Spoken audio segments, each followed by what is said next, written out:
엊그제 오프닝에서 이 넷플릭스의 오징어 게임 얘기를 했는데 이 넷플릭스는 사실 국내에서 인터넷망 사용료를 두고 지금 소송이 붙어 있습니다.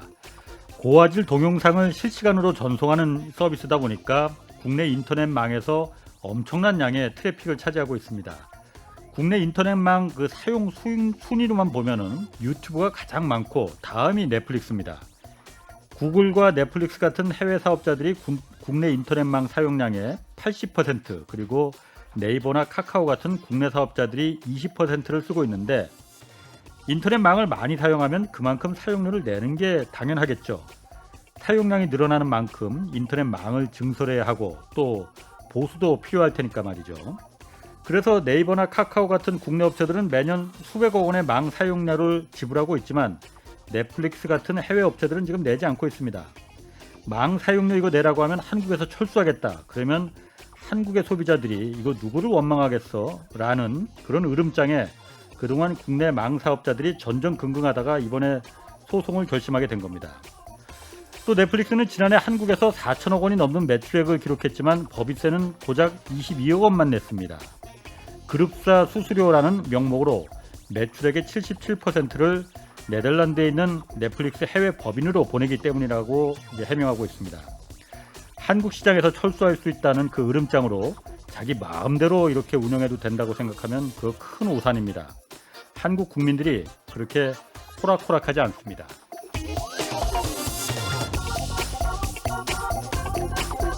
네, 경제와 정의를 다잡는 홍반장, 저는 KBS 기자 홍사원입니다. 오늘까지 청취자 여러분들을 위한 책 선물 이벤트 진행합니다. 유튜브 채널 박종훈의 경제한방의 진행자죠. KBS 박종훈 기자가 쓴 새 책 부의 시그널을 매일 4분씩 추첨해서 보내드립니다. 돈과 관련된 다양한 역사적 사건과 경제 흐름을 담은 책, 이 부의 시그널을 받고자 하는 분은 성함과 연락처 그리고 주소 함께 짧은 문자 50원, 긴 문자 100원이 드는 샵 9730으로 문자 보내주시기 바랍니다. 자, 홍사원의 경제쇼 출발하겠습니다. 유튜브 오늘도 함께 갑시다.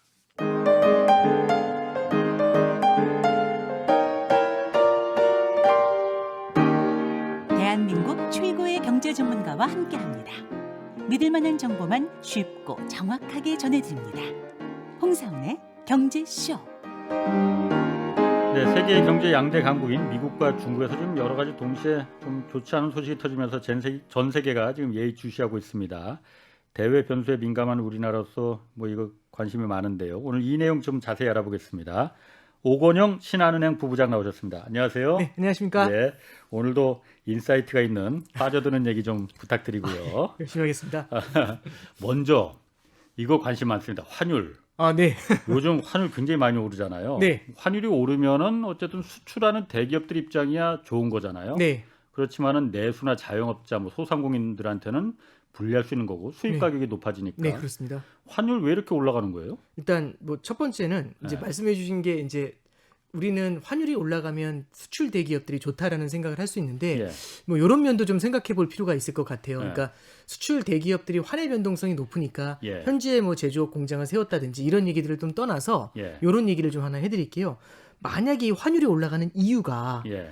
만약에 글로벌 경기가 별로 안 좋아서 예. 이 달러가 안전자산이기 때문에 달러가 강세로 가는 경우가 있습니다. 예. 이 경우는 어. 달러라는 거는 글로벌리 가장 많이 쓰는 돈이고요. 그렇죠. 금융거래에 있어서의 거의 8, 90%를 달러가 차지를 해요. 예. 그럼 누구든지 돈을 빌릴 땐 달러로 빌린다라는 건데 예. 문제는 달러로 빌려서 쓰고 있다가 갑자기 이제 시장 분위기가 안 좋아지면은 달러로 갚으라고 하잖아요. 예. 그럼 저는 원화로 갚을 수가 없으니까 달러를 사서 갚아야 그렇죠. 되는데 이 글로벌 경기 둔화라는 건 저 혼자 겪는 게 아니라 모두가 겪는 거죠.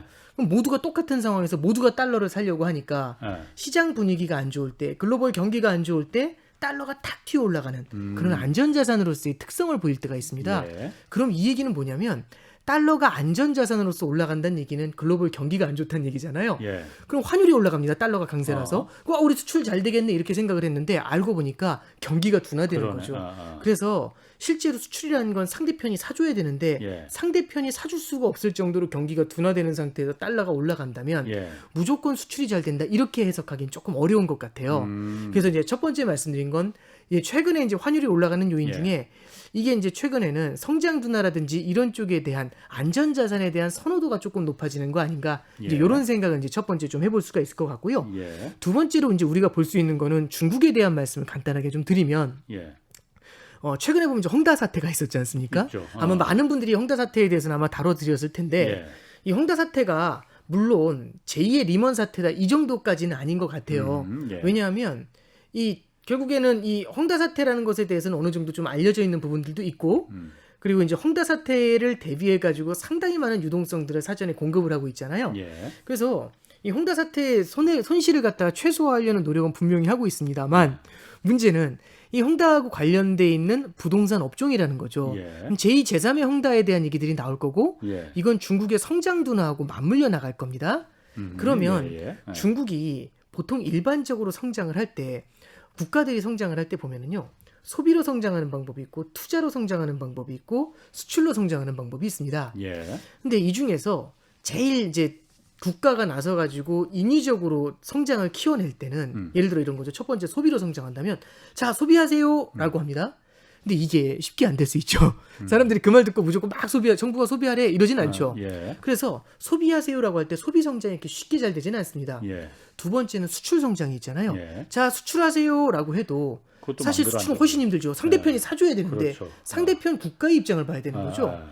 그런데 여기서 유일하게 가능한 게 뭐냐면 투자할까요? 이건 됩니다. 왜냐하면 정부 투자가 들어갈 수가 있죠. 아. 중국 당국에서 부동산을 가지고 정부 투자를 할 때가 있는데요. 예. 투자에는 이제 여러 가지 종류들이 있겠지만은 생산성이 많이 나오는 투자가 있을 겁니다. 예. 근데 이런 거는 이제 4차 산업혁명처럼 어. 새로운 신기술 혁신을 만들어내 가지고 성장을 일으키는 건데 누구나 다 바라는 거죠. 그럼 예를 들어 이런 겁니다. 혁신하세요라고 했을 때 다음 주까지 혁신하세요. 이게 참 앞뒤가 안 맞는 말이 되는 거잖아요. 그렇지. 예. 그래서 일상적으로 최근에 보면은 성장을 만들어낼 때 그 성장이 우리 뭐 땅 판다 이런 얘기 할 때도 있는데 인프라 투자라든지 부동산 투자에서 기인한 바가 특히 많다 중국 이거죠. 같은 경우는 아. 큽니다. 예. 그러면 성장에서 중국 같은 경우는 투자 성장에서 기인한 바가 굉장히 큰데 예. 그럼 만약에 부동산 쪽에서 약간씩의 경기 둔화, 성장 둔화의 움직임을 읽어낸다라면 이건 전체적인 중국의 성장 둔화 우려로 이어질 수가 있겠죠. 예. 그러면 중국은 성장 둔화로 이어졌었을 때 고성장이라는 체제를 이어가야 되거든요. 예. 그럼 이렇게 보면 될 것 같습니다. 성장이 둔화되니까 어떻게 해서든지 내수하고 수출 같은 걸로 막아줘야 되잖아요. 예.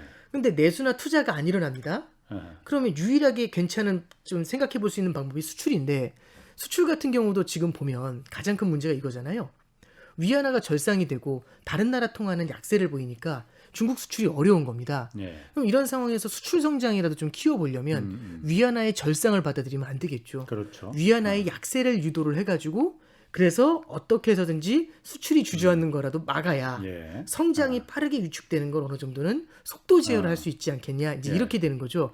그래서 최근에 보시면 위안화가 올해 상반기에 달러당 6.3위안까지 내려갔어요. 그러니까 이 환율이 내려간다는 얘기는 위안화가 그만큼 강해졌다는 얘기거든요. 예. 근데 최근에 보시면은 6.45, 6.46 요 정도로 위안화 환율이 약세로 돌아섰고요. 여기서 이제 홍다 사태를 전후해 가지고는 추가적인 약세 압력을 받을 가능성이 조금 더 높다라고 봅니다. 그럼 이런 것들을 좀 감안을 했었을 땐 예. 이런 걸 감안을 했었을 땐 중국 같은 경우는 위안화 절하 쪽에 이제 힘이 실리는 거잖아요. 예. 우리나라하고 중국하고요. 참 신기한 일이긴 한데 우리나라가 중국에 대한 이제 대중 무역도 많이 하고 예. 중국하고 수출 경쟁도 많이 하다 보니까 우리나라 원달러 환율이 중국의 위안화하고 연동되는 같이 면이 가죠. 강해요. 예. 그럼 이제 여기서 얘기가 나왔죠. 왜 중국 얘기하면서 이렇게 한참 도는데 환율 물어봤는데 중국의 홍다 사태라는 건 부동산 성장 둔화, 예. 중국의 성장 둔화, 위안화의 약세 압력, 예. 이게 원화의 약세 압력으로 작용을 하죠. 예. 그래서 저는 두 가지를 말씀드렸습니다. 첫 번째는 달러가 안전자산으로서 예. 그래서 달러가 강하니까 원화가 약세다. 아. 두 번째는 중국의 이제 홍다 사태를 중심으로 해서 중국의 성장 둔화가 위안화의 약세 압력을 높이게 되고 이거는 원화의 약세 압력으로 이어지게 된다. 예. 이게 두 번째가 되고요. 마지막 하나 말씀드린 건 네. 뒤에서 아마 말씀이 길게 나오겠지만 미국의 테이퍼링하고 그걸 넘어서 있는 금리 인상에 대한 이슈들. 결국에는 미국의 금리 인상. 네, 그렇습니다. 미국의 이제 테이퍼링이라는 건 공급해 주는 달러의 규모를 조금씩 줄여 나간다는 얘기고요. 예. 그다음에 뭐 아직은 조금은 남아 있는 시간이 남아 있긴 합니다만 금리 인상 얘기가 나왔을 때 금리 인상이라는 건 궁극적으로 시중에 풀려 있었던 유동성을 빨아들이는 거거든요. 긴축을 하겠다는 거죠. 그렇죠. 그러면 풀려 있던 달러를 회수를 해 나가게 되면 예. 달러의 공급이 떨어지게 되면서 줄어들게 되면서 달러가 강세 압력을 받게 되겠죠. 그래서 예. 이런 세 가지 요인 정도로 최근에 원달러 환율 상승 요인을 한번 좀 생각을 좀 해볼 수 있을 것 같습니다. 그럼 아까 처음에 말씀하신 게 제가 그 들으면서 약간 좀 네. 이해한 부분이 있었거든요. 네. 뭐냐면은 달러가 안전자산으로 그 다 몰린다는 안전자산으로 이제 인정받는다는 거는 아까 말씀하시기를 세계 경기가 그만큼 다른데 투자하기는 불안하니까 네. 세계 경기가 안 좋아지니까는 이제 네네. 달러로다가 몰린다. 그래서 이제 그 환율이 달러 가치가 그만큼 올라간다. 그렇게 얘기를 하셨잖아요. 네네네. 근데 지금 보면은 우리나라 같은 경우도 엊그제 수출이 지금 그 역대 사상 최고치로 지금 많이 됐다고 그 발표를 네. 했고 그랬거든요. 네네네. 그럼 경기가 안 좋은 게 아니고 좋은 거 누군가 많이 사주니까 네. 그렇게 네네. 수출이 잘 된 거 아니에요? 네네. 그러면 지금의 환율이 이렇게 올라가는 거는 그 첫 번째 말씀하신 네. 세계 경기가 안 좋으니까는 달러 안전자산인 달러로 몰리기 때문에 그 영향이 있을 거다라는 부분은 좀 안 맞지 않나? 아, 라는 좋은 지적이시고요. 아. 일단 이렇게 설명을 좀 해드릴게요. 그러니까 우리가 수출 지표를 볼 때 예. 항상 그런 것 같아요. 수출이 좋았다라는 건 지난달에 이제 뭐냐면은 예를 들어 8월에 수출을 갖다가 다 분석을 해서 9월에 발표하고 예. 9월에 수출을 모아서 10월에 발표하고 그럼 예. 우리가 10월에 9월에 수출 지표를 바라보게 된다는 얘기는 이미 있었던 지난달의 지표를 이제 바라보게 되는 거죠. 그렇죠. 그러면 금융시장은 과거를 반영을 할까 아니면 미래를 반영할까 한번 생각해 보는 거죠. 예. 금융시장 같은 경우는 투자를 바라보는 거잖아요. 투자 같은 경우는 미래를 바라보고 투자를 하게 됩니다. 그러니까 지금 어떠냐가 중요한 게 예. 아니라 앞으로 아. 좋아진다, 나빠진다를 보는 거죠. 예. 그럼 이제 여기서 이제 중요한 포인트가 나오는 건 그럼 지금 현재 글로벌 경기가 어떤가에 대한 해석이 중요한 건데요. 예. 최근에 보면은 미국 같은 경우도 이제 미국에 보면은 예전에도 한번 말씀드렸는데 애틀랜타 연준이 있어요. 애틀랜타 페드. 예. 애틀랜타 이제 미국 중앙 이제 그 미국 그러니까 지역마다 지역마다 지역 있으니까요. 연방 지역 중앙은행이 네. 있는 거죠, 그러니까. 제가 이제 애틀랜타에서 유학을 했고 거기 한번 이제 견학을 갔다 와서 예. 워낙에 좀 이게 좋아하는 곳인데 애틀랜타 페드에 보면은 예. 그 GDP 나우라는 게 있습니다. GDP 예, 나우. GDP 나우라는 게 있는데 이 GDP가 이제 어떻게 발표가 되냐면 1, 2, 3월 그러니까 1분기 GDP가 1, 2, 3월에 통계를 모아요. 예. 그런 다음에 3개월 동안 통계를 모으는데 전국의 통계를 모아야 되니까 시간이 오래 걸리잖아요. 그렇지. 그래서 발표가 나는 게 언제 나오냐면 4월 말에 예. 제일 처음에 추정치가 발표가 돼요. 음. 그래서 추정치가 발표가 되고 예. 그 다음에 이걸 더 수정을 해가지고 5월 달에 잠정치가 발표가 됩니다. 추정치나 잠정치나 그게 그거지. 그러니까 뭘. 이제 제일 처음에 나온 게 추정치가 제일 좀 덜 정확하고 예. 잠정치는 잠정적으로 이게 맞는 것 같아. 예. 그 다음에 6월 달에 뭐가 발표가 되냐면 확정치가 발표가 돼요. 아. 그러면 미국의 GDP 성장률은요. 저처럼 매크로 이코노미 보는 사람들한테 되게 중요한 지표예요. 예. 근데 6월 달에 1분기 GDP가 6월 달에 나오잖아요. 그러니까. 그러면 이거 분석하기가 사실은 예. 그러니까 또 제가 예를 들어 이런 거죠. 3개월 전 날씨는 어땠습니다. 이렇게 얘기하면 아무도 감동을 받지 않잖아요. 그러니까. 예. 아. 그러니까 이제 이걸 갖다가 문제점을 해소하기 위해서 애틀랜타 연준에서 이제 특성들을 분석해 보는 거죠. 요정 이제 경제 지표들이 발표되는 걸 보면 지금쯤 GDP는 요 정도 돼 있을 것 같아. 이런 얘기를 해주는 게 GDP 나옵니다. 나오. 그래서 약 일주일 정도 늦게 나온다고 보시면 돼요. 아. 저만 신났네요. 이게 이런 이거 제가 좋아하는 지표라서 그러는데 예. 그 GDP 나오라는 지표를 보면은 최근에 이 GDP 나오가 되게 빠르게 꺾여 나가고 있어요. 아. 4분기 성장률이 2.3% 정도 요 정도밖에 안 나올 것 같다. 이렇게 예상을 하고 있거든요. 연준에서도 4분기 성장률이 좀 안 좋다라고 보고 있는 가장 큰 이유 중에 하나가 이제 델타 변이에 대한 부담이 네. 굉장히 큰 것 같아요. 그리고 고용 지표 같은 경우도 물론 이제 이번 주 금요일 날 이제 토요일 날 새벽이죠. 우리나라 시간으로 봐야 되겠지만은 원래는 뭐 100만 명, 90만 명 이렇게 예상을 하다가 예. 지난달에 이제 25만 명 요 정도로 한 번씩 크게 실망을 줬잖아요. 그렇죠. 요번에 이제 예상치 나오는 거 보면은 많은 사람들은 50만 명 예상을 하고요. 평균적으로 한 45만 명 이렇게 예상하고 있습니다. 그러니까 그만큼 미국 경기 자체도요. 일정 수준은 조금은 슬로우 다운 되는 듯한 예. 그런 모습들이 나타나게 되죠. 그러면 이런 것들하고 미국의 부채 상한 이슈, 헝다 이슈 이런 것들을 이제 바라봤었을 때는 지금 현재는 수출이 잘 되지만 미래의 미국 경기는 과연 어떨까? 미래의 수출 경기는 이런 걸 바라볼 필요가 있는 거고요. 그러면 투자를 했던 사람들, 해외 달러로 대출을 해준 미국의 은행들 입장에서 한번 예. 생각해 보는 거죠. 달러로 빌려준 거예요. 어. 평소에는 아무런 문제가 없으면 연장 해주거든요. 예. 더 쓰세요 1년 이렇게 되는데 예. 문제는 어려워지는 겁니다. 그러면 일단 저부터 죽을 수 있으니까 빨리 현금을 확보해야 되잖아요. 예. 좀 달러를 갚으셔야 될 것 같은데요. 이렇게 얘기하는 거죠. 그럼 달러를 갚아야 된다고 얘기하는 사람들을 여러 명한테 달러를 갚으라고 하면 그럼 그 사람들이 달러를 갚기 위해서 달러를 사서 갚아야 되잖아요. 그렇죠. 그 과정에서 달러가 강세를 보이는 이제 그런 모습이 나타날 수 있는 겁니다. 그래서 첫 번째 같은 경우는 이제 안전하니까 달러를 산다 이제 이런 관점보다는 실물 경기의 둔화가 느껴졌었을 때 예. 채권자들 달러로 대출을 해준 사람들 입장에서는 이거에 대한 상환을 요청하게 되죠. 그 상황에서 달러에 대한 수요, 상환을 하기 위해 달러를 사야 되는 그 수요가 폭발을 하면서 일시적으로 달러가 강세를 보이는 일이 있습니다. 그래서 아직은 뭐 안전자산 선호도가 아주 뚜렷해졌다 이렇게 말씀드리긴 그렇지만 금융시장이 전반적으로 조금씩 좀 흔들리는 모습이 나타나잖아요. 예. 이런 것들이 이제 달러 강세 요인으로 안전자산에 대한 일정 수준의 선호 요인 이런 걸로 작용한다 이렇게 해석할 수 있을 것 같아요. 이거 막 궁금한 게 막 더 생겨지네요. 네, 요거 제가 지금 그 얘기를 들어보니까는 네네. 그러면은 제가 이렇게 해석을 해도 되는 겁니까? 지금 아까 제가 이 질문을 드린 게 네, 우리나라 수출이 지금 사상 최대치를 계속 경신하고 있단 말이에요. 네, 그래서 그렇습니다. 계속 지금 몇 달째 수출이 너무나 잘 되고 있는데 네. 말씀하신 거로 보면 미국의 성장률이 지금 4분기 아까 GDP 네, now라는 걸로 예, 따져보도록 3%도 안 되는 거로 지금 예상된다는 거잖아요. 네, 그렇죠. 그럼 우리나라의 수출도 또 내려갈 이제 오르막이 아니고 내려막으로 갈 가능성이 줄어들 있는 가능성이 겁니까? 있다는 얘기가 되겠죠. 예. 그렇게 해석하는 게 그렇게 예상하는 게 맞아요. 그러면. 그러니까 우리나라가 수출 의존도가 미국에 대한 수출 의존도가 굉장히 높았다거나 그렇죠. 아니면은 특정 항목에 대한 수출 의존도가 굉장히 높았다라고 예. 한다면 이게 향후에는 꺾일 가능성들도 있다라고 보는 거죠. 그러니까 우리가 사실은 올해 2, 3분기에 수출이 굉장히 좋았었던 가장 큰 이유 중에 하나가 예. 미국의 보복 소비하고도 만나 있고요. 그다음에 중국 같은 경우도 코로나에서 돌아서면서 소비를 했었던 부분들이 분명히 있어요. 예. 근데 이제 최근에 보면은 모건 스탠리인가요? 골드만삭스인가요? 이제 외국의 이제 IB 중에서도 한국의 수출 성장이 네. 4분기 들면서 이제 3분기보다는 조금 둔화될 가능성이 있다. 이런 얘기들을 하고 있는 이유도 이런 데 있고요. 그렇군요. 그리고 이제 무엇보다도 공급 사이드의 이 문제는 예. 제품을 만드는 걸 오래 걸리게 만들잖아요. 예. 이렇게 됐었을 때는 우리나라 수출품들도 예. 수출 생산 자체가 늦어지는 이슈들이 생겨날 수 있죠. 그래서 이런 것들이 현재는 우리나라의 수출도 완만하게 둔화될 가능성들 이런 것들도 좀 열어둘 필요가 있습니다. 그렇군요. 그렇게 보면 다 이게 연결이 다 되는 거네요. 네, 그러니까. 그렇습니다. 네. 참, 어떻게 이렇게 그냥 그 질문하는 거를 그렇게 막힘없이 다 아니, 어떻게 그렇게 다 하세요? 아니, 그러니까 제가 이제 보고 있는 부분을 이제 질문을 해주셔가지고 그렇게 답변을 드린 겁니다. 아까 환율 이제 말씀하는 중에 그 미국 금리 얘기 하셨단 네네네, 말이에요. 네. 그 얘기 먼저 좀 해볼게요. 네네. 그러니까 지금 아직 그러니까 그 테이퍼링이라는 거, 미국은 테이퍼링 지금도 하고 있는 거죠. 돈 크기를 계속 달러 찍어내고 있는 거잖아요. 네네, 그렇죠. 이제 그거 언제부터 줄이겠다 이 얘기는 지금 나오고 있는데 네. 아직 테이퍼링을 시작하지도 않았는데 그 금리 예. 얘기하는 건 좀 너무 이른 거 아닌가 네. 싶은 생각이 네, 들거든요. 일단 아, 이렇게 말씀을 드릴게요.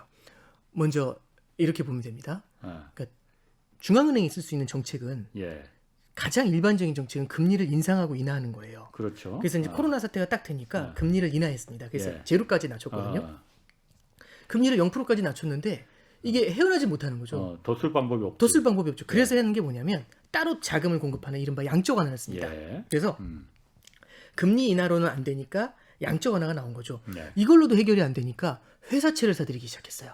회사채를 사면서 돈을 풀어주는 거거든요. 예. 그러니까 이제 회사채 매입까지 이제 3단계로 나간 겁니다. 예. 그러니까 그러면은 금리나 양적 완화, 회사채 매입까지 간 예. 거거든요.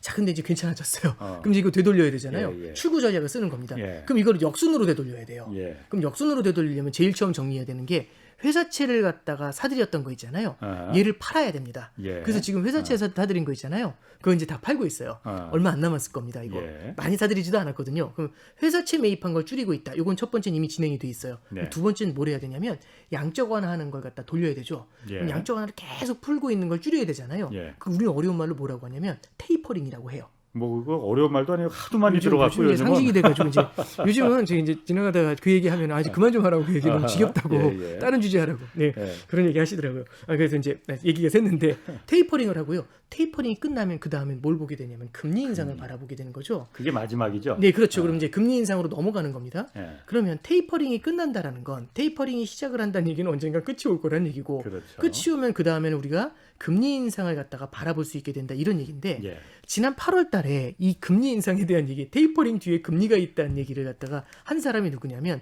파월 회장이 직접 얘기를 했어요. 그러니까. 예. 뭐라고 얘기를 했냐면 이제 시장을 달래주기 위해서겠죠. 연내 테이퍼링을 할 수 있지만 예. 이런 얘기는 했지만 이제 그 다음에 한 얘기가 뭐냐면 테이퍼링을 할 때의 기준하고 금리 인상을 할 때의 기준하고는 엄격히 다르다. 테이퍼링은 조금 안 좋은 상황에서 할 수 있지만 금리 인상을 할 때는 정확히 영어로 워딩을 스트링전트 테스트를 하겠다라고 해요. 스트링전트가 엄격한 이런 뜻이거든요. 그럼 훨씬 더 좋아지는 게 뚜렷하게 나타나야 예. 그래야 금리를 인상할 수 있어. 이제 이런 얘기를 한 거죠. 예. 근데 일단 가장 좋은 건 어쨌든 좀 민감한 이슈는 얘기를 안 하는 게 제일 좋죠. 나중에 해봅시다라고 해도 그 얘기를 하게 되면 일단 화두에 올라오잖아요. 예. 시장이 거기에 대해서는 민감하게 반응을 해요. 그래서 시장은 아까 전에 말씀드렸던 것처럼 테이퍼링은 굉장히 지겹게 얘기를 들었죠. 예. 그래서 어느 정도 이제 소화를 하고 있어요. 예. 예. 그리고 테이퍼링이 연내 시작한다는 건 지금은 대세가 됐기 때문에 예. 모든 것들을 시장은 알고 있습니다. 네. 그럼 그 다음에 뭘 보는 거냐면 테이퍼링이 어떤 속도로 진행이 될까? 요번에 9월달 FOMC에서 여기도 결론을 줬어요. 뭐라고 얘기를 했냐면 물론 픽스는 아니지만 내년 중반쯤 끝낼 겁니다. 이렇게 얘기를 했어요. 내년 그러면, 중반쯤에 네. 테이퍼링을 끝낼 것이다. 네. 아, 그러면 지금 현재 월 1,200억 달러씩 사고 있거든요. 그렇죠. 그럼 내년 중반이면 6, 7월 정도일 거잖아요. 예. 그렇죠? 근데 이제 끝낼 때는 보통 언제 끝내냐면 FOMC를 할 때 끝내요. FOMC라는 게 연방준비 예, 그렇죠. 회의죠. 중요한 금리 회의. 인상을 이날 할 때. 그래서 이제 그 14년도에도 테이퍼링 끝낼 때 FOMC에서 딱 14년도 11월 초에 있었던 FOMC에서 오케이 그만 끝 이렇게 하고서 이제 디엔드를 예. 선언하거든요. 예.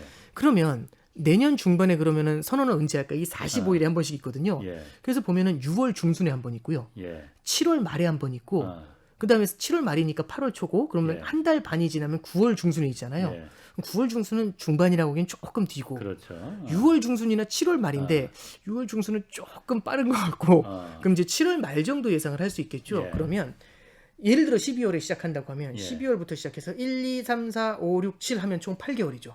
12월을 포함해서. 아, 그렇죠? 1,200억씩 지금 푸는 걸 그렇죠. 8개월 만에. 그럼 150억 달러씩 8개월 동안 줄이면 제로로 떨어지게 되겠죠. 아, 그럼 1,200달러가 나오나요? 예, 그렇죠. 예. 150 곱하기 8이니까 아, 저도 갑자기 예, 예. 자신이 아. 없어지는데요. 예. 그러니까 이제 저도 아. 갑자기 단순한 숫자 계산인데요. 갑자기 헷갈려가지고 그러면 내년도 7월 정도 끝낸다라고 가정. 이게 제 생각에 이 숫자가 맞건 틀리건 네네. 가장 중요한 골자는 내년 중반까지 테이퍼링을 끝내주겠다라는 얘기잖아요. 예. 그럼 내년 중반에 테이퍼링이 끝나네 이게 중요한 게 아니라 그러면 테이퍼링이 끝난 이후부터는 뭐가 가시권에 들어오냐면 금리 인상이 가시권에 들어오는 겁니다. 아. 그래서 이번 FOMC 때 시장에서 뭘 바라보려고 했냐면 닷플롯이라고 해서 점도표라는 걸 보려고 했어요. 예. 이 점도표가 뭐냐면 이렇게 종이에다가 2022년에는 예. 금리가 얼마에 있을 것 같아요? 라고 할 때 연준 위원들이 이걸 찍어요. 페드 위원들이 이렇게 나는 찍는데 이 정도로 네. 생각한다 이렇게. 네. 그래서 다들 이제 어떻게 찍었냐면 원래 6월 달에는요. 이렇게 봤습니다. 내년에 금리 인상을 할 거라고 예상하는 사람이 6명 있었어요. 근데 이번엔 9명으로 늘었습니다. 내년에 금리 인상을 할 내년에. 거라고 생각하는 사람들이 총 18명이 찍거든요. 원래 금리 인상 그 스케줄로 보면 2023년 뭐 내후년 이 정도 되지 않았었어요? 올해 초에는 2024년을 보고 있었고요. 그러다가 한 3월, 6월 정도 됐을 때는 2023년이 조금 강했고 지금 또 빨라졌네. 그다음에 지금은 2022년하고 3년이 비슷비슷한 그 정도 레벨이 됩니다. 그래서 금리 인상의 속도가 빨라질 것 같다라는 얘기를 하는데 그러면은 내년 정도에 금리 인상하는 거 아닌가? 이런 얘기들도 시장에서 이렇게 회자가 되는 겁니다. 예. 그러면 이제 뭐 그래도 이제 이런 생각이 드는 거죠. 아니 아무리 그래도 1년 이상 남았고 시장이 아무리 미래를 프라이싱 하더라도 1년 이상 남았는데 뭘 그렇게 걱정을 하지? 라고 생각을 할 수 있는데요. 이게 실제로 2014년도에는 그랬어요. 14년도 11월 달에 테이퍼링이 끝났잖아요. 네. 실제 첫 금리 인상이 언제 있었냐면 15년도 12월에 해요. 그러니까 11월에 테이퍼링이 끝나고 14년도 11월에 그 다음에 첫 금리 인상이 15년도 12월에 들어가요.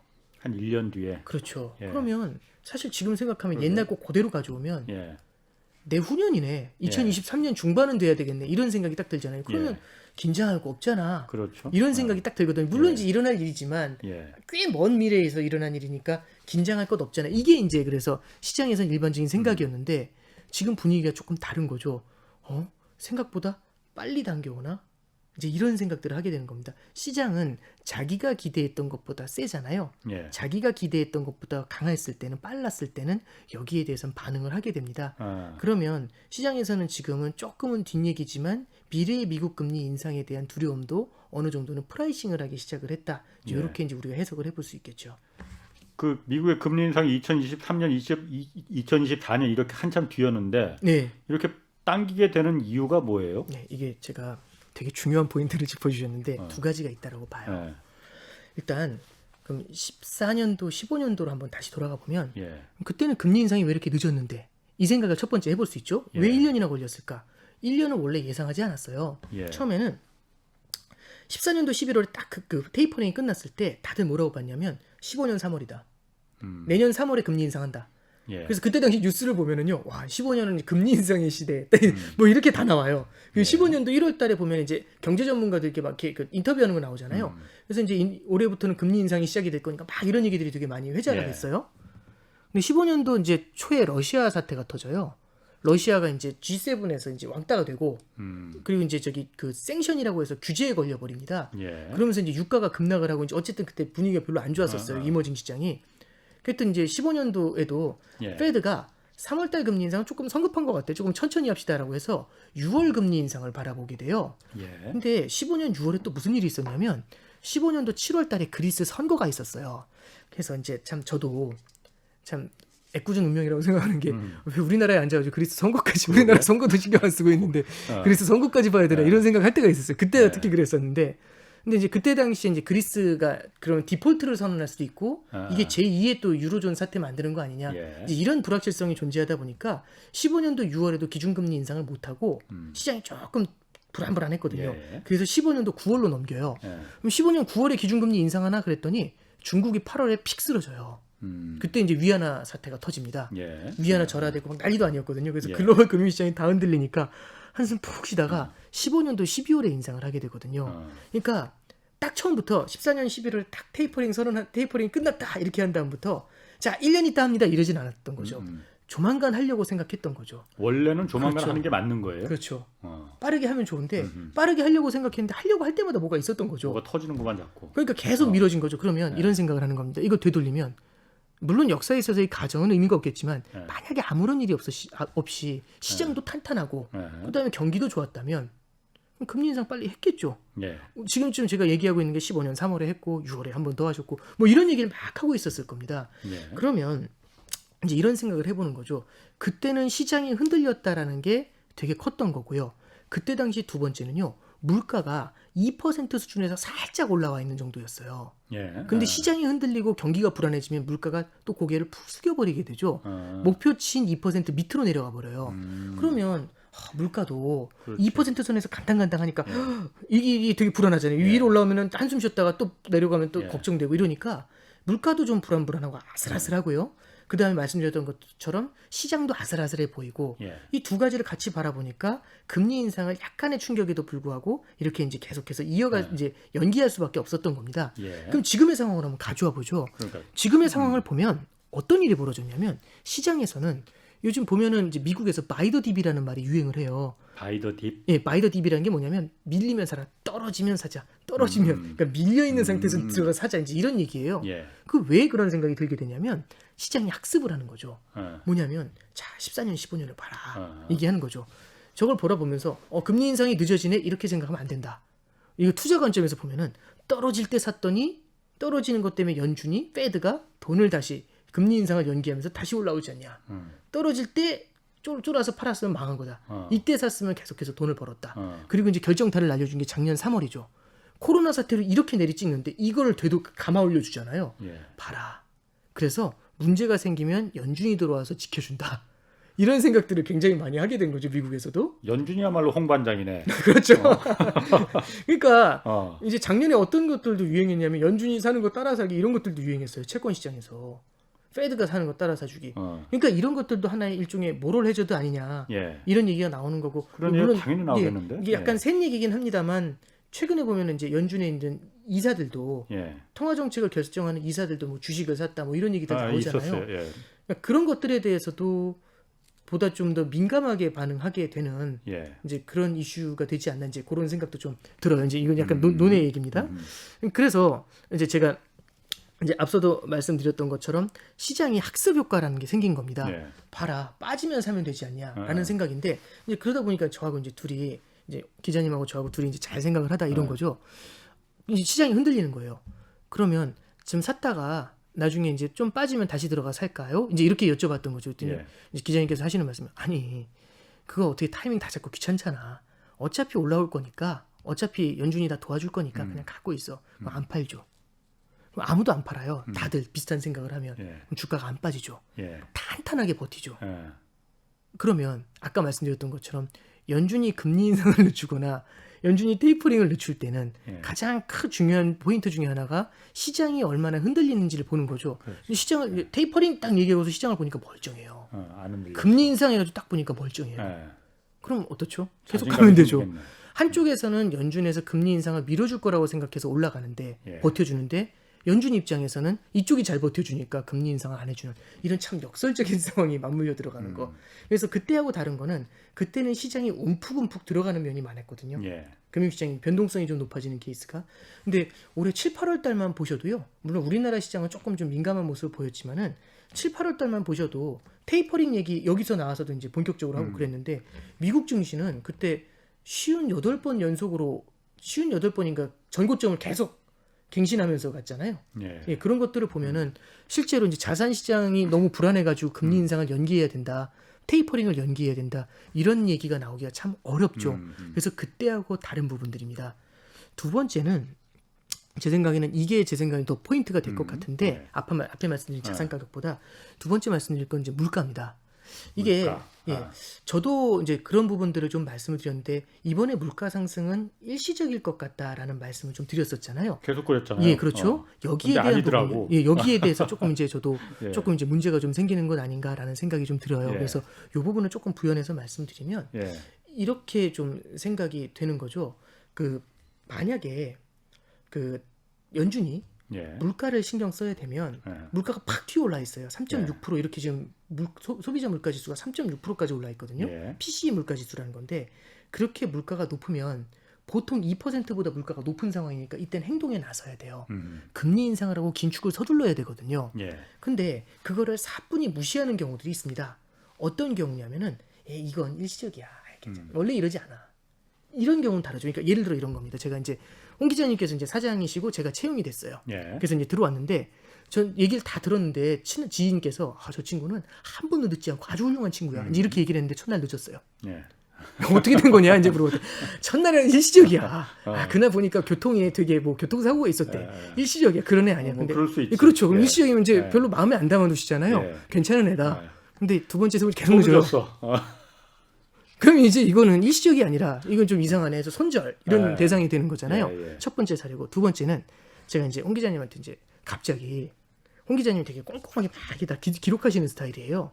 그래서 돈을 빌려주면 다 기록하시는 거거든요. 예. 채무를 대출을 예. 해준 걸. 그래서 누구한테 대출해줬다 하면은 언제 며칠 날 어떻게 대출해줬다 기록을 예. 하세요. 근데 대출이 아닌 건 당연히 기록할 필요가 없겠죠. 근데 제가 막 뛰어와서 기자님 진짜 저 10만 원만 빌려주세요. 금방 갚을게요. 이렇게 얘기하고 10만 원을 받았어요. 예. 근데 막 뛰어가서 어디 뭘 돈 내러 가나 봐요. 예. 딱 뛰어가는 거죠. 금방이라는 말씀을 드렸잖아요. 아. 며칠 정도로 생각하세요? 금방이? 애매하네. 그렇죠. 이제 며칠이라고 생각해요. 이제 사회적인 통념상 최대 며칠 보세요. 금방이라면 뭐 한 2, 3일 정도면 그렇죠. 그 정도를 받아. 혹시 일주일이면 어떨 것 같으세요? 조금 이제 받을 때 좀 더 빨리 갚아야 되는 거 아닌가? 금방이 좀 길다? 이제 이런 얘기 하시면서 이제 받으실 거 아니에요? 그때라면 이제 이런 그렇죠. 생각을 할 것 같아요. 예. 아, 그때 빌려줄 때 날짜를 박았어야 되는데. 근데 알고 보니까 금방이 2년이었어요. 아, 그럼 이건 손절 대상이죠, 물론. 그렇죠. 그리고 적으셔야죠. 어, 이 대출 어. 적으셔야죠. 이제 무슨 얘기냐면 쟤한테는 돈 빌려주면 안 돼. 네. 어, 일시적인 물가 상승이라고 했잖아요. 예, 6개월이 지났어요. 예. 그 일시적이라는 게 예. 근데 6개월도 현재 6개월이 지났죠. 벌써 물가가 튀어 올라온 지. 예, 근데 파월 의장이 이제 최근에 인터뷰에서 뭐라고 하냐면 내년에도 높은 수준의 물가를 기록하고 있을 것 그 같다라고 얘기했습니다. 얘기를 해요. 예. 그러면서 그 뒤에 뭐라고 하냐면 일시적인 물가 상승은 여전히 유효하다라고 얘기하죠.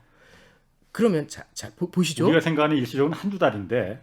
그러니까 물론 그게 한두 달인지 6개월인지에 대해서 컨센서스는 없어요. 예, 근데 연초 얘기를 해드릴게요. 예, 여기에 대해서 가장 연준에서 생각했었던 일시적인 물가 상승에 대한 아웃라인을 가장 잘 그려줬던 게 지난 5월 달에 저도 여기 방송에 나와서 말씀드렸던 클라리다가 그걸 그린 적이 있어요. 뭐라고 얘기를 했냐면 올해 8, 9월 정도 되면은 물가가 고점을 기록을 하고서 꺾여 내려갈 것이다. 예. 이런 얘기를 하고 그 다음부터 4분기에는 영어로 have decreased라는 표현을 썼어요. 완만하게 하락할 것이고 예. 그 다음에 연말 정도면은 그 하락 속도를 뚜렷하게 볼 수 있으며 이는 이제 내년 상반기에는 어느 정도 내려와 있는 물가를 볼 거다. 예. 2% 정도로 예. 이렇게 얘기를 했거든요. 예. 그러면 이게 이제 라디오로 나가니까 안 보이실 수 있는데 이렇게 크게 올라왔다가 이렇게 빠르게 내려간다는 거잖아요. 이 얘기는 물가가 그렇죠? 예. 포물선 지금 그리듯이. 지금 그렇죠. 근데 지금 문제는 뭐냐면 올라왔잖아요. 예, 더 오르지는 않고 있어요. 예. 지난 7, 8, 9월 내내 3.5, 3.6, 3.6, 3.5 이렇게 왔다 갔다 하거든요. 예. 그러니까 올라와가지고 어느 정도 고점 신호는 나타나고 있어요. 예. 근데 이제 파월의 얘기를 듣는 건 뭐냐면 파월 의장의 얘기는 고점 신호를 기록한 다음에 떨어지긴 떨어질 건데 내려오는 속도가 굉장히 완만할 거란 얘기죠. 빠르게 내려오는 게 아니라 예. 굉장히 느리게 내려오면서 내년 1년 내내 2% 물가보다 위에 있을 거고 예. 내년 연말 정도 돼야 2%대 초반으로 내려오게 될 것 같다. 이런 얘기를 하는 겁니다. 자, 그러면 예. 여기서 이제 우리가 결론을 내릴 수 있는 건 뭐냐면 일시적인 물가 상승이라고 했잖아요. 2% 위를 넘는 물가가 생각했던 것보다 많이 길어질 수가 있는 거죠.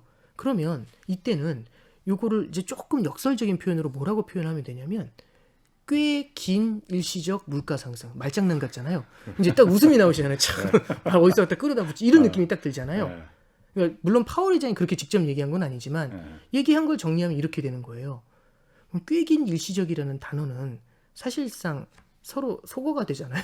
그럼 사실상 인플레이션에 대해서 시장이 이제 느끼기 시작하는 거죠. 그러면 그래서 최근에 보면 금리가 빠르게 뛰거든요. 예. 금리가 빠르게 뛰는 가장 큰 이유 중에 하나가 제가 이제 예전에 나왔을 때 금리가 최근에 그때 막 떨어질 때가 있었거든요. 7, 예. 8월에. 가장 큰 이유가 그때 당시는 페드가 말했던 일시적인 물가 상승이라는 그 레토릭이 먹힌 거예요. 그런 얘기가 설득력, 믿었다 그걸 이거죠. 믿는다는 얘기죠. 채권 시장이. 예. 근데 지금은 이거 아닌가 봐. 예. 생각보다 긴가 봐. 이런 생각이 들죠. 그 일시적 우리가 생각했던 예. 그 일시적이 아니었네. 그렇죠. 그래서 이제 최근에 보면은 채권 금리가 좀 뛰어 올라오는 예. 그런 모습들을 좀 보이고 있습니다. 그래서 저는 이제 얘기가 이제 물가 얘기로 지나가가지고 너무 길어지니까 이제 아마 이제 포인트가 좀 사라졌을 수도 있는데 아니 뭐 괜찮아요. 예. 다 따라가고 있습니다. 예, 지금 이제 제가 말씀드리고 있는 거는 14년, 15년하고 다른 점을 말씀드리고 있죠. 예. 그래서 첫 번째는 자산 시장의 반응이라는 게 조금 다르게 나타나는 것 같다는 말씀을 드렸고 예. 두 번째는 일시적인 물가 상승에 대해서 조금은 다르게 해석해 줘야 되지 않냐. 14년, 15년에는 2%를 전후해서 조금만 올라있다가 조금만 흔들리면 밑으로 내려가 버리는 예. 그런 모습이었는데 지금은 아주 위에 올라와 있잖아요. 예. 빨리 내려갈 줄 알았는데 완만하게 내려온다면 그 속도를 감안한다면 지금 시장은요. 지금은 일정 수준은 물가에 대해서도 고민을 해야 된다라는 겁니다. 그러면 연준이 옛날처럼 2%에서 깔짝깔짝 왔다 갔다 하는 그 그림이 아니라 지금 같은 경우는 연준 같은 경우 이렇게 그 금리 인상이나 이런 것들을 옛날처럼 1년씩 미루거나 예. 이거 쉽지 않을 거란 얘기가 되겠죠. 물가 인상 압력이 있기 때문에 네. 물가 인상하는 게 결국은 인플레이션이잖아요. 네, 그렇죠. 그래서 이제 일시적이라는 표현에 대해선 이렇게 해석을 하면 좋을 것 같아요. 고점을 찍고 내려온다라는 점에서 일시적이라는 표현은 맞지만 예. 이게 내려와서 정상적인 수준 2%라는 목표치로 수렴할 때까지 걸리는 시간에 대해서는 연준이 굉장히 많이 이제 좀 오판을 했었던 거고요. 조금 쉽게 생각을 했었던 거고 거기에 대해서 파월 의장도 8월 아마 지난달 29일이었을 거예요. 무슨 얘기를 하면 여기에 대해서 이제 frustrating이라는 표현을 써요, 영어로. 좌절감을 느낀다. 그러니까 굉장히 이제 오랫동안 유지가 되는 데에 대해서 좀 당혹스럽다. 이제 이런 표현들도 이제 같이 쓰고 있더라고요. 네. 물가 인상도 물가 인상이지만은 네. 사실 지금 아까 잠깐 말씀하셨지만 고용 지표가 나아지는 것 같더니만은 다시 지금 네. 그 내려가고 있잖아요. 사실 이게 물가는 계속 올라가는데 고용이 안 좋아진다는 건 그만 성장이나 경기가 안 좋지 않다는 거잖아요. 네, 그렇죠. 그럼 그게 인플레이션이 아니고 스태그플레이션이라는 거라고 지금 그렇게 우려하는 목소리들이 있거든요. 네. 그거 아니에요? 네, 일단 이렇게 말씀을 드릴게요. 그러니까 지금 성장 지표가 둔화되는 거에 대해서 예. 참 많은 해석들이 있지만 실질적으로 성장 자체가 위축되는 모습이 있다라고 예. 해석하는 사람들도 있고요. 예. 두 번째는 아니다. 예. 이거 델타 변이다. 그래서 델타 변이의 영향이 근데 사실 생각했던 것보다 델타 변이의 영향이 큰 건 맞잖아요. 그래서 최근에 이제 고용 지표가 지난 9월 초에 발표됐었죠. 예. 8월달 고용이 되게 실망스럽게 나왔던지 여러 가지 이유를 분석을 했는데 최근 서베이에서는 어떤 결과를 얻었냐면은 델타 변이로 인해 가지고 굳이 노동자들이 일자리를 구하러 갈 필요가 없었다라는 데 응답한 사람이 굉장히 많아졌습니다. 그래서 예. 이 델타 변이의 영향이 크다라고 해석하는 사람들도 있어요. 예. 근데 이제 저는 좀 본원적으로 좀 어떤 걸 바라보냐면 이제 성장 둔화에 대해서도 여러 가지를 봐야 되는데 좀 요게 또 뭐하고 엮여 들어가냐면 미국의 이제 부채 한도하고도 좀 엮이게 되거든요. 예. 최근에 보면은 이제 미국 의회에서 좀 투닥투닥하는 소리가 많이 들리잖아요. 부채한도 예, 뭐 그렇습니다. 연장해달라고. 이게 예. 걸려 있는 게 뭐냐면 첫 번째는 운영에 대한 부분입니다. 미국은 9월 말에 회계 연도가 끝나요. 예. 그래서 올해 10월 1일부터 내년 9월 말까지 회계 연도거든요. 예. 그러면 며칠 전에 회계 연도가 시작이 됐을 겁니다. 예. 그러면 이 회계 1년 동안 이 회계 연도 동안에 써야 되는 예산이 있죠. 예. 그래서 9월 말까지 내년도 예산안을 통과를 시켜야 돼요. 예. 그래서 예산안 통과에 대한 얘기가 첫 번째 의회에서 해야 되고요. 예. 이 운영에 대한 거죠. 예. 두 번째는 뭐냐면은 부채 한도에 워낙에 빚을 많이 쌓아놓기 때문에 예. 부채 한도가 지금 걸려 있거든요. 일시적으로 부채 한도를 높여놨는데 예. 이 부채 한도를 갖다가 더 높이는 게 예. 아니면 지금 수준으로 유지를 하도록 허락을 받는 게 예. 이게 되게 필요해요. 그래서 운영 사이드에서 부채 한도하고 예. 말씀드렸던 것처럼 이런 게 이제 남아 있는 겁니다. 음. 저기 이제 예산안이 이게 한 축에서 싸우고 있고요. 예. 다른 한 축에 뭐가 있냐면은 바이드노믹스하고 연결되는 게 있어요. 음. 바이든 행정부에서 재정 정책을 써서 경기 부양을 하겠다는데 두 가지가 있습니다. 첫 번째는 인프라 투자 법안이죠. 여기 1.2조 달러 쓰겠다고 네네. 하고 있어요. 예. 요거는 공화당도 찬성했고 민주당도 찬성했어요. 음. 둘 다 오케이. 예. 얘는 내놓으면 통과. 예. 이건데 두 번째가 뭐였냐면 사회복지 법안이라는 게 있어요. 굉장히 전반적으로 교육부터 시작해서 요게 3.5조 달러예요. 예. 예. 역대급으로 금액이 큽니다. 그러면 1.2조 달러, 3.5조 달러 합치면 4.7조 달러죠. 예. 규모가 너무 커요. 음. 근데 너무 규모가 크다 보니까 첫 번째 인프라 법안에 대해서는 공화당도 오케이, 민주당도 오케이. 예. 근데 두 번째 이 사회복지 법안에 대해서는 3.5조 달러잖아요. 와, 이거 오바다. 공화당은 절대 반대. 예. 그다음에 민주당 내부에서도 분열이 좀 있어요. 아, 이거 심하다. 줄여라. 예. 줄이지 않으면 우리도 찬성 안 할래.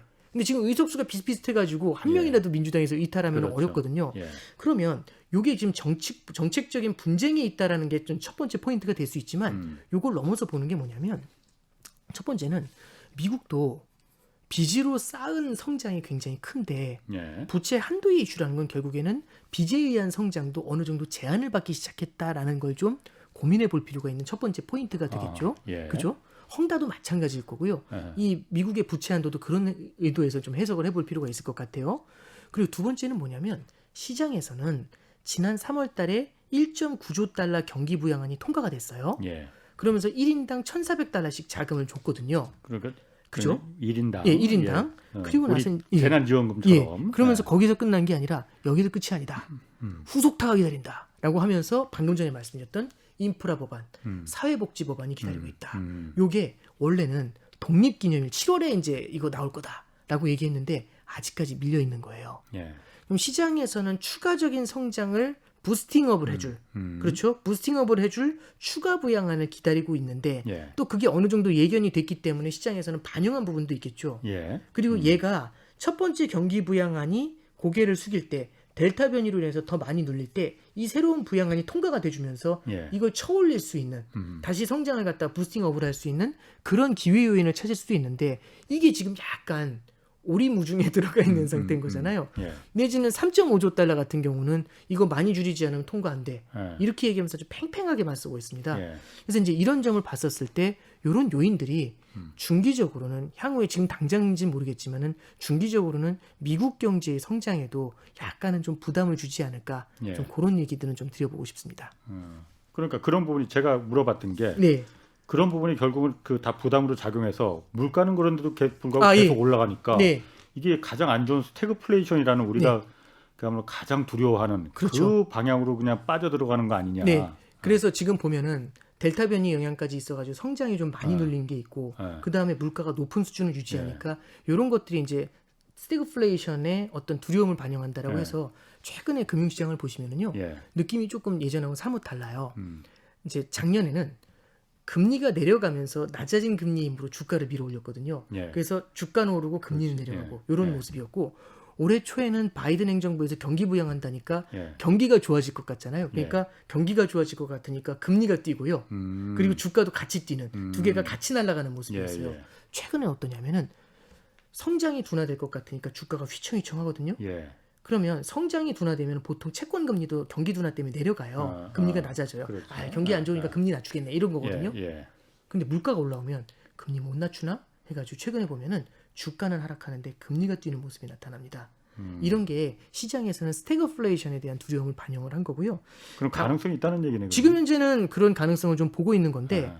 다만 이제 이렇게 말씀드릴 수 있을 것 같아요. 70년대식의 스태그플레이션은 약 9년, 10년 동안 이어진 스태그플레이션입니다. 예. 근데 지금 같은 경우는 물가 상승세가 만약에 파월의 예견대로 이제 페드가 얘기한 것처럼 뭐 1, 2년 정도에 끝난다라고 하면은 그런 형태의 스태그플레이션까지 고민하기는 조금 어려울 것 같고요. 그리고 이제 중간에 다른 변수들이 나타난다거나 아니면 공급망의 해소나 예. 아니면 원자재 가격의 하락 이런 것들이 만약에 나타나게 됐었을 때는 그때하고는 조금은 다른 그림이 아닐까 조금 보고 있습니다. 그 2015년도에 이제 미국에서 금리를 올렸잖아요. 네. 올리는데 그때 한 번만 올린 게 아니고 여러 번 올렸잖아요. 아, 네. 갑자기 한 네. 5번 올리지 않았나요 그때? 이제 2015년에 5번 올린 건 아니고요. 2015년에 첫 금리 인상을 했고요. 금리 인상을 하면서 뭐라고 얘기를 한 거냐면 이제 5번이라고 기억하시는 게 2015년 12월에 금리 인상을 하면서 그때도 점도표가 있었어요. 점도표가 어떻게 찍히냐면 2016년에는 4번 인상할 것 같아요라고 찍는 위원들이 되게 많았어요. 그러면 15년도에 한 번, 16년도에 4번, 뭐 이렇게 이제 예상이 된 거죠. 그리고 17년도에도 4번, 18년도에도 4번 이렇게 찍혀요. 그래서 미국 금리가 최종적으로 3.75%까지 올라간다. 뭐 이런 이게 점도표에서 그때 당시 예상했던 그림이에요. 그런데 실제로는 어떻게 됐냐면 15년도에 한 번, 16년도도 12월에 한 번 해요. 1년이 지나서야. 그 다음에 17년도에는 3번을 합니다. 3월, 6월, 12월에 했고요. 그 다음에 18년도에는 4번을 해요. 그리고 거기가 꼭대기였어요. 그래서 그 이상은 못 올리고 그 다음에 내려갔습니다. 15년도부터 좀 18년도까지 계속해서 올리긴 올린 올렸죠. 거네요. 예, 금리 인상 사이클이라고 할 수 있죠. 이번에도 그러면은 이런 그 인플레 그 물가 인상 우려도 뭐 그렇게까지 우려할 거는 아닌 것 같이 들려요. 지금 부부장님 얘기 들으면. 네네. 그렇지만 이렇게 막 금리를 갖다 미국에서 계속 쭉쭉쭉쭉 올릴 그럴 가능성 같은 건 그렇게 많지 않은 거예요. 그 이제 이걸 보실 필요가 있어요. 이게 되게 크리티컬한 질문을 주신 건데요. 그 파월 의장이 최근에 했었던 얘기가 있어요. 시장은 저는 여기에도 좀 민감하게 반응한다라고 생각을 하는데 인플레이션이라는 게 두려운 거는 디플레이션이나 인플레이션이나 물론 경제 현상이긴 하지만 그 기저에는 사람들의 심리가 작용을 합니다. 그러니까 디플레이션을 30년 이상 겪잖아요. 그럼 사람들이 그러니까 굉장히 검약을 하면서 사는 사람들이 되는 거죠. 그러면 무언가 돈이 생겼을 때도 쉽게 이렇게 막 그 마구잡이로 돈을 쓰기가 어려워지는. 그러니까 이게 그래서 이 심리라는 게 존재해요. 언제 어떤 일이 벌어질지 모르니까 장기 불황을 겪었던 사람들의 트라우마 같은 게 이제 이런 데서 기인을 하는 거죠. 인플레이션이나 디플레이션이나 심리에 기인을 하는 건데 지난 10년간은 디플레이션에 대한 심리가 굉장히 강했던 거죠. 디플레이션에 대한 심리가 강하면 웬만한 경기 부양책에도 웬만한 돈 풀기도 인플레이션으로 돌아서지 못해요. 그런데 만약에 인플레이션이 찾아오고 그 인플레이션이 오래 지속이 됩니다. 사뭇 꽤 긴 일시적 인플레이션으로 꽤 오랫동안 지속이 되면 가장 두려운 건 뭐냐면 사람들의 마음속에 인플레이션에 대한 기대가 생겨나는 거죠. 그래서 인플레이션에 대한 기대가 제너럴리 그러니까 굉장히 많은 사람들한테 통용이 되잖아요. 그럼 물가가 올라갈 거라는 생각을 되게 많이 하게 되고 거기에 맞춰서 사람들이 플레이를 하게 돼요. 그러면 예를 들어 임금도 올라갈 거라고 생각을 하면 일자리를 더 높은 임금을 부르는 데가 아니면 가려고 하질 않는 거죠. 왜냐하면 임금이 올라갈 건데 못하러 지금 이 일자리를 잡아서 1년간 내 연봉을 고정을 시켜요. 그러니까 이제 말씀드리고 싶은 말씀은 그래서 파월 의장이 최근에 하는 얘기는 뭐냐면 기대 인플레이션을 봐야 된다.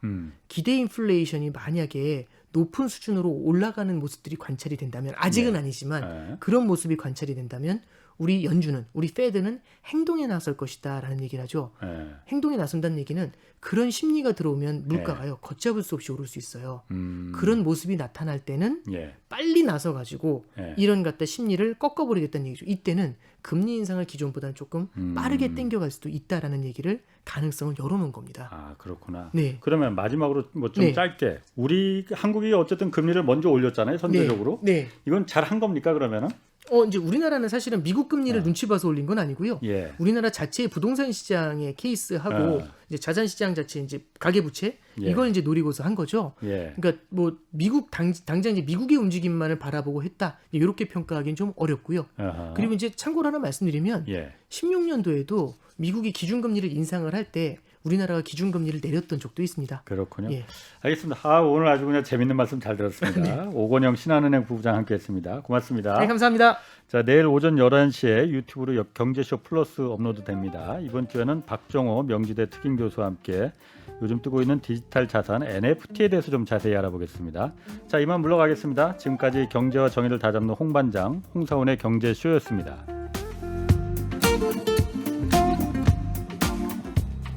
안녕.